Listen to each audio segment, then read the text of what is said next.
Welcome to Gator Bytes, the official business podcast of the Maryland Davies College of Business. I'm your host, Miguel Gomez, and before we begin, we'd like to ask you to follow us on Facebook, Instagram, X, and LinkedIn at UHDCOB. Today, in our season finale, we have the amazing alumni coming to us today, Alexis Loving. Welcome to the program today. Good to meet you. Wonderful. Well, we're so happy to have you here today. You graduated from our MBA program in 2018, and now we have you here to just sort of chat about your program time and to sort of get to know you. So, welcome. Thank you. To begin, I'd love to ask you, just tell us a little bit about yourself and what is your connection to the UHD MBA program? Sure. So a little bit about myself. I did not grow up in Houston. I always feel like that's important, especially because this school is so many folks that live right here, and it's a commuter college. Yeah. But I grew up in Pennsylvania, and I went to school in Boston, and moved down here to kind of get started in my work. And I fell into homeless services by accident. It was through an internship in my undergrad program, and I fell in love with this work and just how challenging it was, and moved down to Houston to pursue it. So I've worked at Search for over 13 years now, and I started as a case manager on the ground, doing work with our clients, and kind of progressed through the agency in lots of different ways. So my work is a huge part of me, but also I have a family. I have 3 young kids. I'm very active in our school district and in like our neighborhood and area. And I got to UHD. I did my MBA here, like you said, I finished in 2018. It went by pretty fast. Yes. And I did a concentration in leadership. And I think that's really apt considering where you're at now. You started off as a case manager, but now you're serving as the president and CEO of Search Homeless Services, one of the biggest homeless service providers and nonprofits in the greater Houston area. I'd love to hear a little bit more about that. Please tell us about your organization and what is it that you do in the community to address homelessness? Sure. So Search has been around for over 30 years, and it started kind of humble beginnings. It was a soup kitchen, essentially. They were doing meals and showers and laundry, all the things that were meeting basic needs of people living on the street.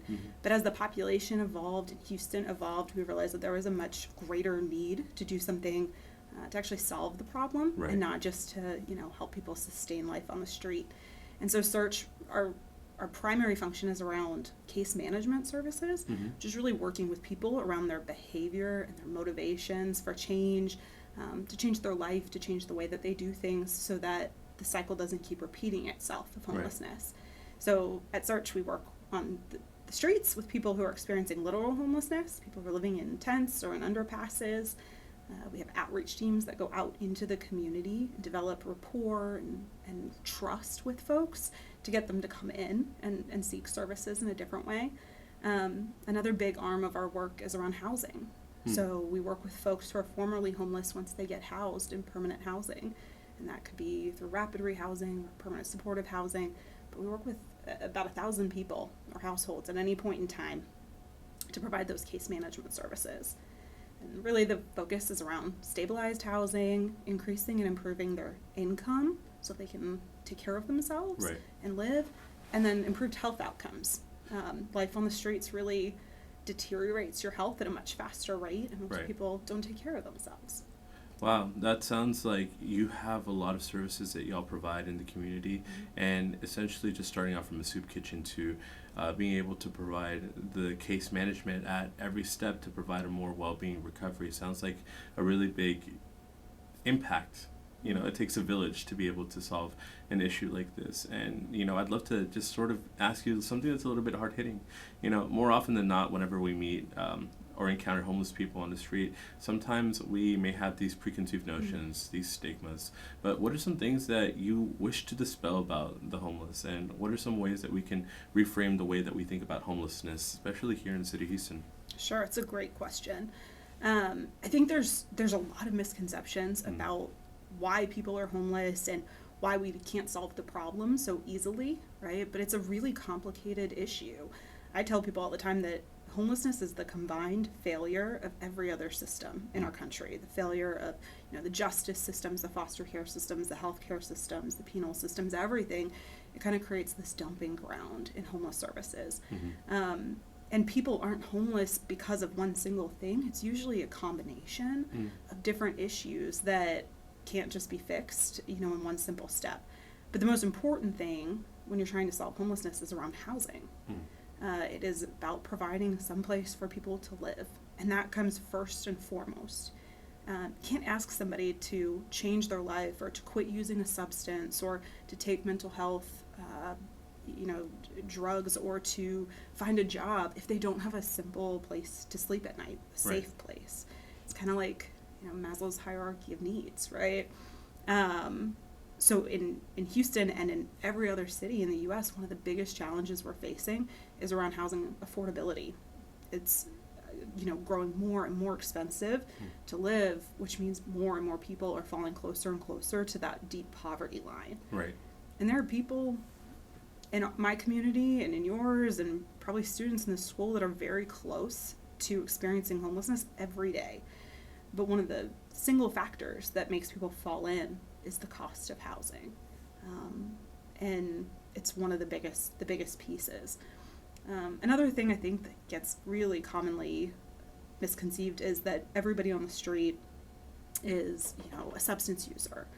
And there definitely are folks that use substances, and it definitely can lead to a higher instance of homelessness. A lot of people self-medicate when they're on the streets to take care of themselves. They're in a horrible, horrible state, and it's the way of kind of taking care of themselves. But really, the substance abuse issue that we're seeing on the street isn't really any greater than what we see off the street. It's not the reason that people are singularly homeless. It definitely becomes harder, though, to get them out of that homelessness when they're using.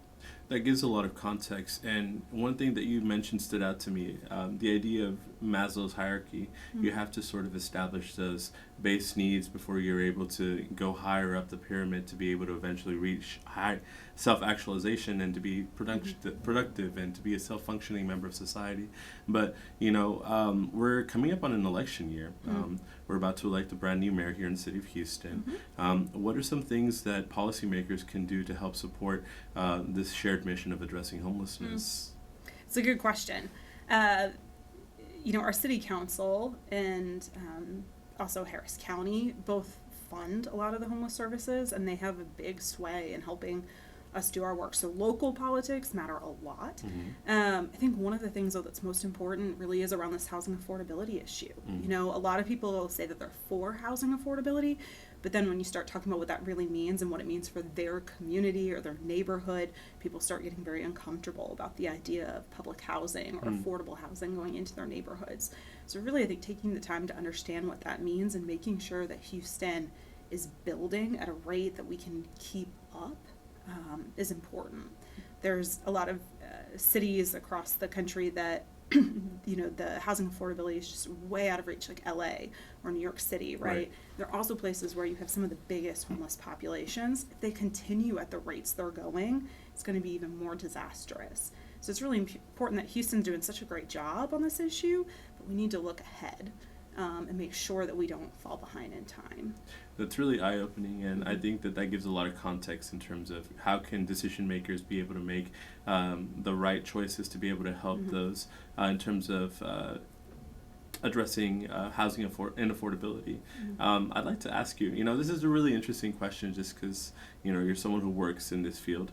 A lot of people, like you mentioned, have their reservations about being able to open up affordable housing in their neighborhoods, sort of like a not in my backyard or NIMBY. What are some ways that you can challenge those preconceived notions and show that this is actually a benefit to the community to build in their neighborhoods? I think it's really important to look at what the data says, look at really who we're talking about when we talk about affordable housing.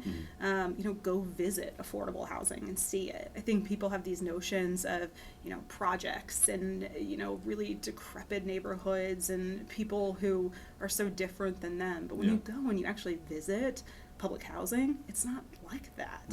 And so just making that, that space and that effort to see it firsthand and experience it, I think is very, eye-opening.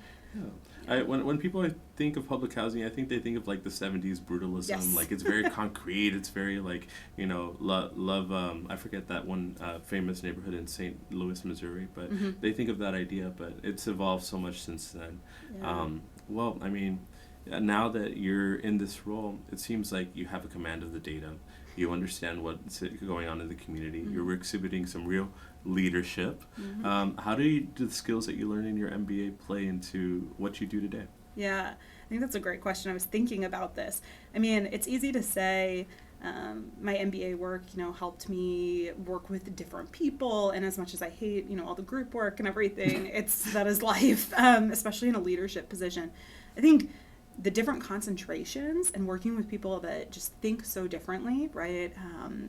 Finance majors and accounting majors and marketing majors, it really did help me get a different sense of what my team looks like today. When I was leading within the organization and programs, everybody had a very similar background to me and had a very similar interest and kind of way of thinking. Now at this executive level, I'm leading all these different departments, and we're all, they're wired very differently. So having some just basic even understanding and language has been really helpful. But I think another piece is that, so I juggled my MBA while I was working full time, Right. and I had a young child, and then I was pregnant with my daughter at the time. And one of the most important things I think was just like learning to juggle all of that. I still had projects, I had things going on. I was in my program during Harvey. And so figuring out how all of those things come together, how I still am able to succeed in each of those areas.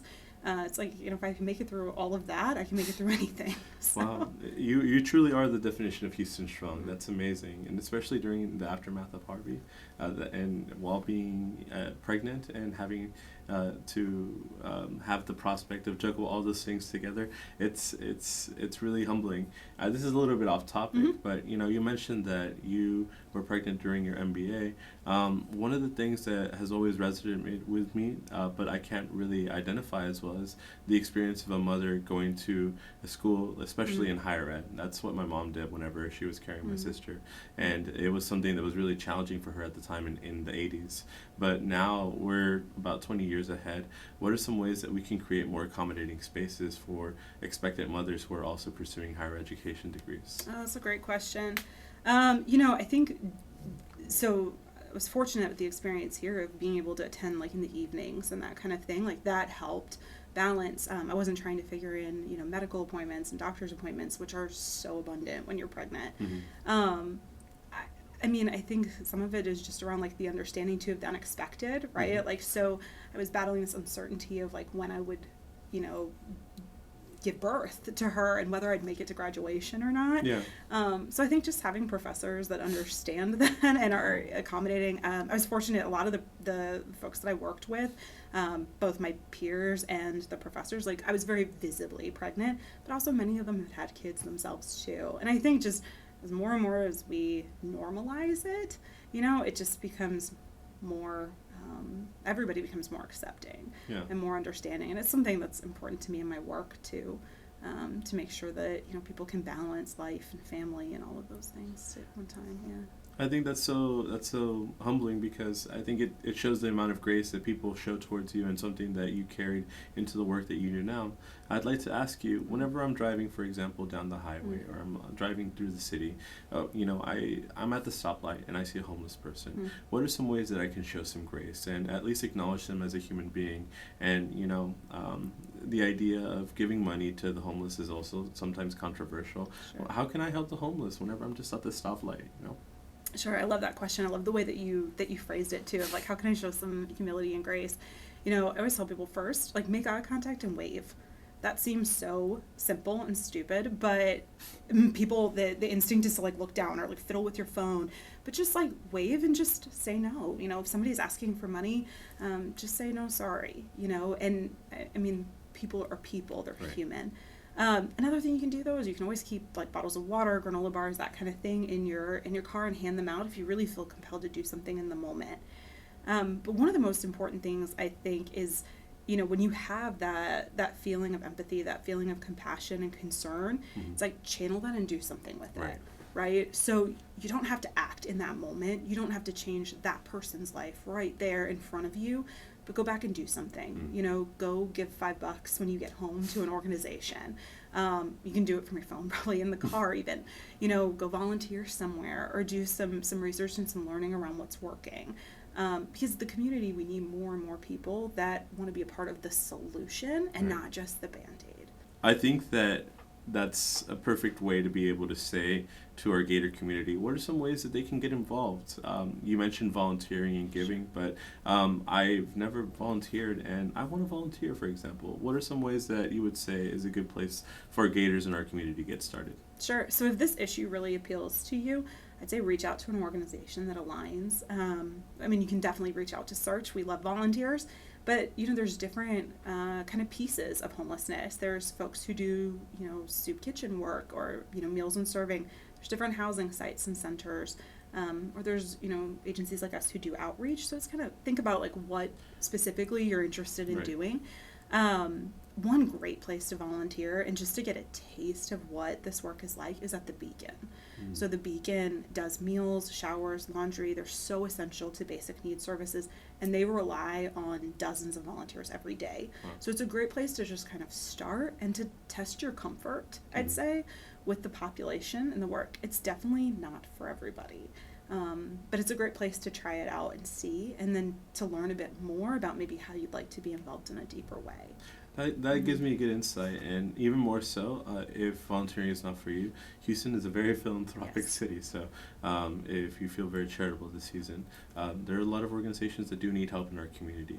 I'd like to get to our last question just because I'm really excited, and I've been wanting to ask you this whole time.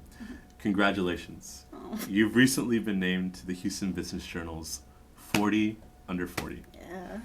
I know it sounds a little bit excessive, but what does this milestone mean to you, and how do you hope that what advice do you have to Gators making an impact in the community? Yeah, it's an amazing honor. I don't think I really understood quite what that was or what it meant, and I remember the night of the event, the celebration, they were calling out all the different names and, you know, talking about what all these people have done and who they are in their communities. I mean, I had like the worst case of imposter syndrome in the world, right? Of thinking that I even on the same page as some of these folks, you know, on a paper.